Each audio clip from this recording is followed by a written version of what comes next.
अस्सलाम वालेकुम प्यारा ॿारो, welcome to biology learning point. पुट अॼु असां क्लास इंटर जे हवाले सां हिकु ॿी वीडियो करण वारा आहियूं जंहिंजो नालो आहे adrenal gland.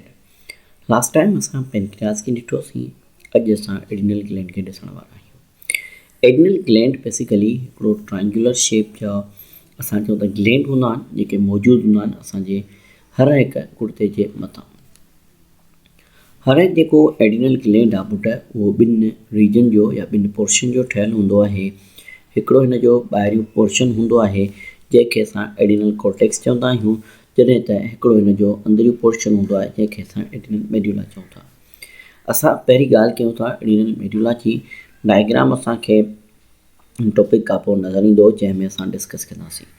Adrenal medulla basically पुट हिकिड़ो सेंट्रल पार्ट आहे जेको ॿ हार्मोन प्रोड्यूस कंदो आहे। हिकिड़े हार्मोन जो नालो आहे एपिनेफ्राइन या एडिनलाइन चवंदा आहियूं हिनखे, ॿिए जो नालो आहे नोर एपिनेफ्राइन या हिनखे असां नोर एडिनलाइन चवंदा आहियूं।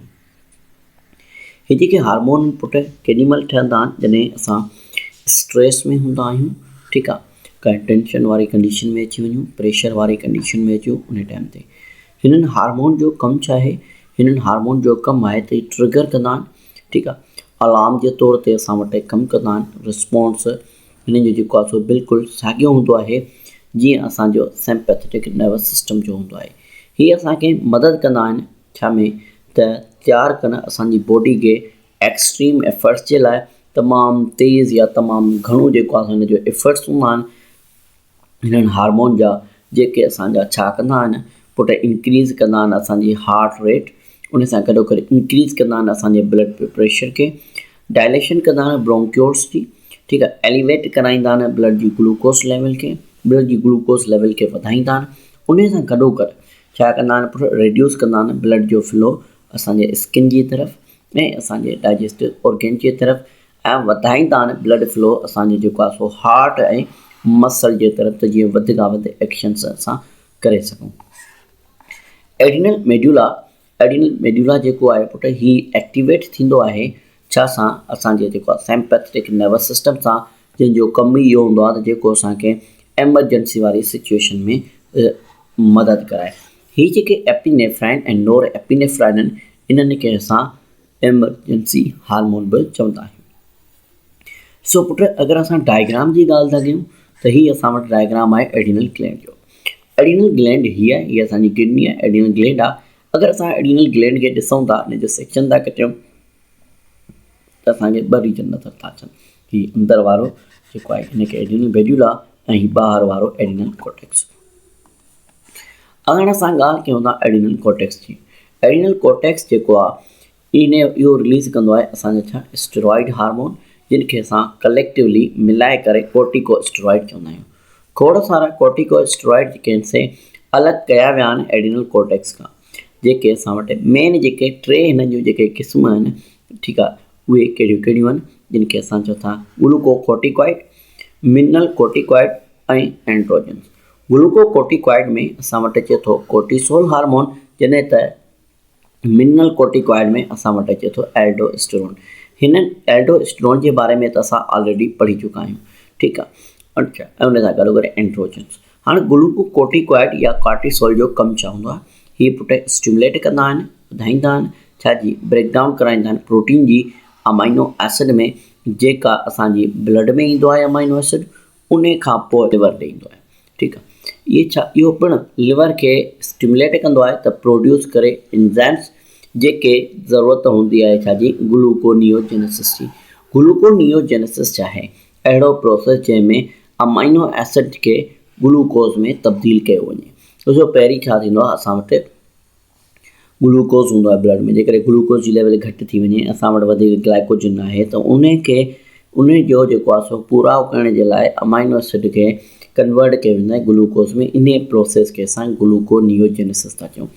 पुट कोर्टिकोस्टेरॉइड जेको आहे स्टिमुलेट कंहिंजी मदद सां थींदो आहे? हिकिड़ो हार्मोन असां पढ़ी आया आहियूं ACTH, जेको असांजो एंटीरियर पिट्यूटरी लोब खां रिलीज़ थींदो आहे। कोर्टिको रिलीज़िंग जेको हार्मोन आहे उहो असांजो किथां खां प्रोड्यूस थियो? हाइपोथैलेमस वटां। ॾिसो, हाइपोथैलेमस प्रोड्यूस कयो हार्मोन, उहो आयो एंटीरियर पिट्यूटरी वटि। एंटीरियर पिट्यूटरी पंहिंजो हार्मोन रिलीज़ कयो, उहो आयो असांजो एडिनल कोर्टेक्स वटि। इन तरीक़े सां सीक्वेंस सां असां वटि कमु पियो हले। हीउ पुटु कॾहिं रिस्पॉन्ड ॾींदो आहे जॾहिं स्ट्रेसफुल इवेंट्स हुजनि, ठीकु आहे, जीअं ट्रॉमा थी वियो, ट्रॉमा इन्फेक्शन थी वियो, या एक्सपोजर थी वियासीं असां जेको आहे तमामु घणे टेम्परेचर में, ठीकु आहे। उन सां गॾोगॾु हीउ वरी छा थो करे, स्टिमुलेट करे थो त ACTH खे रिलीज़ करे।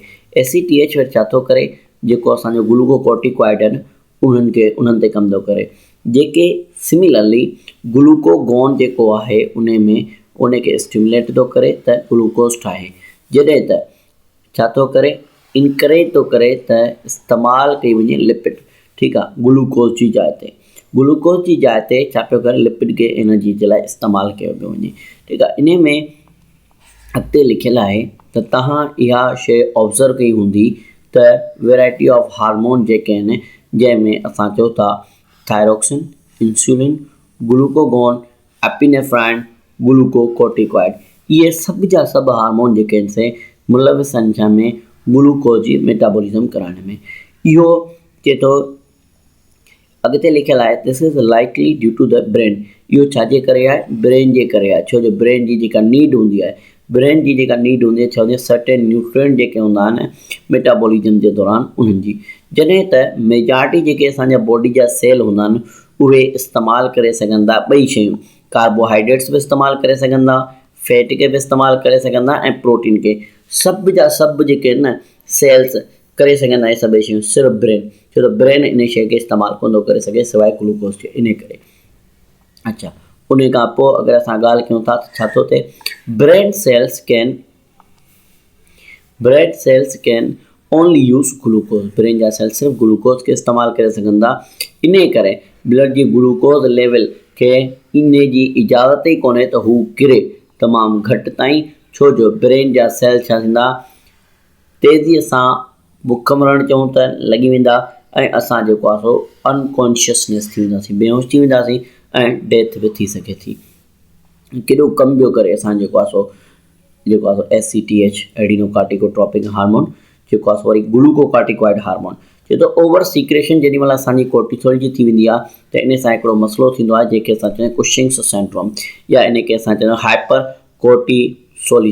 हाइपर कोर्टिसोलिज़म में कुशिंग जा जेके सिंड्रोम्स आहिनि उन में छा हूंदो आहे, हाई ब्लड प्रेशर थी वेंदी आहे, ब्लड प्रेशर वधी वेंदो आहे, वज़न वधी वेंदो आहे, मसल्स ख़तमु थियणु शुरू थींदा, हॾियूं कमज़ोर थींदियूं, ठीकु आहे, ऐं मूड जेको आहे स्विंग थींदो, माना केॾी महिल चिड़, केॾी महिल ख़ुशी, तब्दील, मूड घड़ी घड़ी तब्दील थींदो थो।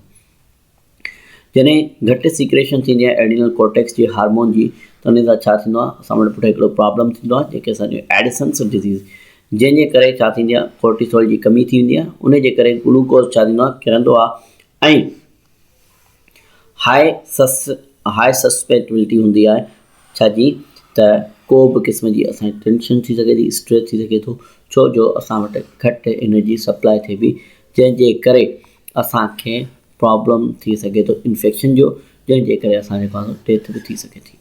उन खां पोइ असां ॿिए हार्मोन जी ॻाल्हि था कयूं जंहिंजो नालो आहे एल्डोस्टेरोन। एल्डोस्टेरोन बेसिकली इहे असांजो मेजर कोर्टिकोस्टेरॉइड हार्मोन आहे, जंहिंखे क्लासीफाई कयो आहे एज़ अ मिनरल कोर्टिकॉइड हार्मोन जे तौर ते। हीउ छा कंदो आहे, रेगुलेट कंदो आहे असांजे मिनरल जे बैलेंस जो। इन जो प्राइमरी कमु इहो हूंदो आहे त एल्डोस्टेरोन छा कंदो आहे, स्टिमुलेट कंदो आहे असांजी किडनी खे त रीएब्सॉर्ब करे सोडियम जा आयन्स। यूरिन मां सोडियम जेको आहे असांखे लाज़मी खपे, छाजे लाइ, त ब्लड जो वॉल्यूम ऐं ब्लड जो प्रेशर मेंटेन कराइण में। उन सां गॾोगॾु असां चऊं त जॾहिं सोडियम जी लेवल घटि थी वेंदी आहे त किडनी छा कंदी आहे, सीक्रेट कंदी आहे हिकिड़ो एंजाइम जंहिंजो नालो आहे रेनिन। रेनिन छा कंदो आहे, प्लाज़्मा जी जेके प्रोटीन्स हूंदियूं आहिनि पुटु, जंहिंखे असां चऊं था एंजियोटेंसिनोजिन, उनखे कन्वर्ट कराईंदो आहे एंजियोटेंसिन 1 में। अॻिते हली उहा जेको आहे सो कन्वर्ट कई वेंदी आहे एंजियोटेंसिन में लंग्स जे अंदरि, जेका स्टिमुलेट कंदी आहे एडिनल कोर्टेक्स खे त रिलीज़ करे हिकिड़ो असांजो एल्डोस्टेरोन हार्मोन, त जीअं सोडियम जा आयन सभु वापसी एब्सॉर्ब करे सघनि। इन जेको सिस्टम आहे, इन जेको प्रोसेस आहे, इनखे असां चवंदा आहियूं रास, फुल फॉर्म में रेनिन एंजियोटेंसिन एल्डोस्टेरोन सिस्टम। इहो छा कंदो आहे, असांजे ब्लड प्रेशर जेको हूंदो आहे इनखे ॿिनि तरीक़नि सां अफेक्ट कंदो आहे। हिकिड़ो त एंजियोटेंसिन जेको आहे सो छा कंदो आहे, असां जेके आर्टरीज़ हूंदियूं आहिनि उनखे कंस्ट्रिक्ट करे छॾींदो आहे ऐं एल्डोस्टेरोन छा कंदो आहे, इंक्रीज़ कंदो आहे एब्ज़ॉर्प्शन सोडियम जी। अगरि असां ॾिसूं पुट त असांजो जेको आहे सो इन में कीअं ॿियो थिए कमु, त अचो त हिनखे ॾिसी था वठूं। ॾिसो हीअ असांजी जेको आहे सो किडनी आहे, ठीकु आहे। किडनी छा कयो, पंहिंजो हार्मोन रिलीज़ कयो एंजियोटेंसिन, ठीकु आहे। उनखे छा कयईं, कन्वर्ट कयईं छा में, एंजियोटेंसिन 1 में। एंजियोटेंसिन हुजनि खे एंजियोटेंसिन 1 में, उहो असांजो वरी ॿियो लंग्स में, लंग्स खां वरी जेको आहे सो अची वियो हिते असांजो एंजियोटेंसिन 2। इन छा कयो, पैसो कंस्ट्रक्शन थी वई, ठीकु आहे। ऐं हितां खां छा थियो, असां वटि किडनी ॾे वियो, उनखे चई एड्रिनल कॉर्टेक्स खे चई एल्डोस्टेरोन रिलीज़ कयो। एल्डोस्टेरोन छा कयो, एब्ज़ॉर्प्शन कराई वाटर जी असां वटि सोडियम आयन जी रीएब्ज़ॉर्प्शन थी वई, वाटर रीएब्ज़ॉर्ब थी वियो, ब्लड जी प्रेशर वधी वई। इन तरीक़े सां असां वटि इहो सॼो कमु थिए पियो। अगरि असां ॻाल्हि कयूं था इन खां पोइ पुट, त असां वटि नेक्स्ट जेको अचे थो, जंहिंखे असां चऊं था सेक्स हार्मोन जे तौर ते मेनली कमु करे थो, जंहिंखे असां चवंदा आहियूं एंड्रोजन। एंड्रोजन जो कमु साॻियो हूंदो आहे टेस्टोस्टेरोन जो, जेको प्रेज़ेंट हूंदो आहे ॿिन्ही में, मेल ऐं फीमेल में ई मौजूदु हूंदो आहे, ठीकु आहे। जॾहिं त बालिग थियण ते हीअ छा कंदो आहे, एंड्रोजन इंक्रीज़ कंदो आहे, मेल ऐं फीमेल में इंक्रीज़ थींदो आहे। हीअ प्रोमोट कंदो आहे छा, सेकेंडरी सेक्शुअल कैरेक्टरिस्टिक्स मेल में सेकेंडरी सेक्शुअल कैरेक्टरिस्टिक्स खे वधाईंदो आहे, ॾेखारींदो आहे। सेकेंडरी सेक्शुअल कैरेक्टरिस्टिक्स खे असां ऑलरेडी डिस्कस करे चुका आहियूं, त हिननि में जेको आहे ॾाढ़ी अचणु, मसल जो बुल्क थियणु, आवाज़ जो जेको आहे सो तब्दीली अचणु मेल में, ठीकु आहे। Stress kicks the endocrine into higher gear, जेको असांजी का टेंशन हूंदी आहे उहो असांजी एंडोक्राइन सिस्टम खे हुनजी गियर वधाईंदो आहे। जॾहिं त असां ॻाल्हि कंदा कीअं रिस्पॉन्ड जेको हूंदो आहे, उन में असां एंडोक्राइन सिस्टम छा कंदो आहे, जल्दीअ सां सीक्रेट कंदो आहे हार्मोन्स नॉर्मल खां वधीक, त जीअं उहो असांजे बॉडी खे मदद करे सघे त हलण में, ठीकु आहे। वधीक एनर्जी एडाप्ट कंदो आहे नया जेके सर्कमस्टेंसिस, नवां जेके कम वग़ैरह उन्हनि खे ॾींदो आहे, ठीकु आहे। हुनजी जेको आहे सो एक्टिविटीज़ खे, मिसाल जे तौर ते पिट्यूटरी ग्लैंड जेको आहे, पिट्यूटरी जेको एड्रिनल एक्सिस आहे, उहो स्टार्ट कंदो आहे एड्रिनल हार्मोन खे, ठीकु आहे। छा की एड्रिनल हार्मोन्स खे त जीअं इंक्रीज़ करे सघे असांजे पास ब्लड जो पंप, ठीकु आहे, ब्लड वॉल्यूम जो पंप। उन सां गॾोगॾु ही छा कंदो आहे, हार्ट जी मदद सां ब्लड खे घणे खां घणो फ्लो कराईंदो आहे, ठीकु आहे, असांजे स्केलेटल मसल्स ॾे। उन जे दौरान असां वटि एक्यूट फिज़िकल स्ट्रेस अची वेंदी आहे। पिट्यूटरी ग्लैंड छा कंदो आहे, हीअ जेको आहे सो ईअं खणी चयो त सीक्रेशन कराईंदो आहे ग्रोथ हार्मोन जी, जेका वधाईंदी आहे मेटाबॉलिक एक्टिविटीज़ खे, जेका काफ़ी अगरि जेकॾहिं प्रोलॉन्ग्ड ऐं फ्रीक्वेंट स्ट्रेसफुल में रहियो त उन जी वजह सां असांखे खोड़ सारा प्रॉब्लम थी सघनि था, जंहिंमें ग्रेस डिज़ीज़ अची सघे थी, गोनेडल डिसफंक्शन अची सघंदा ऐं ओबेसिटी बि थी सघे थी। मतिलबु त घणी टेंशन सां थायरॉइड जे अंदरि जेको आहे सो असांजे लाइ प्रॉब्लम थी सघे थो, जंहिंखे असां ग्रेस डिज़ीज़ चवंदा आहियूं। ऐं असांजे गोनेड्स जेको आहे सो डिसफंक्शन करे सघनि था, कमु करणु छॾे सघनि था, उन सां गॾोगॾु मोटापो बि थी सघे थो। त पुट इहो हुयो असांजो अॼु जो टॉपिक, जंहिंमें असां ॾिठोसीं त असां जेको आहे सो एड्रिनल ग्लैंड कीअं थो कमु करे। उमेदु आहे त हीउ वीडियो तव्हांजे लाइ फ़ाइदेमंद थियो हूंदो। इंशाअल्लाह मिलंदासीं हिकु ॿी वीडियो में, तेसिताईं पंहिंजो खोड़ सारो ख़्यालु रखंदा। मूंखे ॾींदा इजाज़त। अल्लाह हाफ़िज़।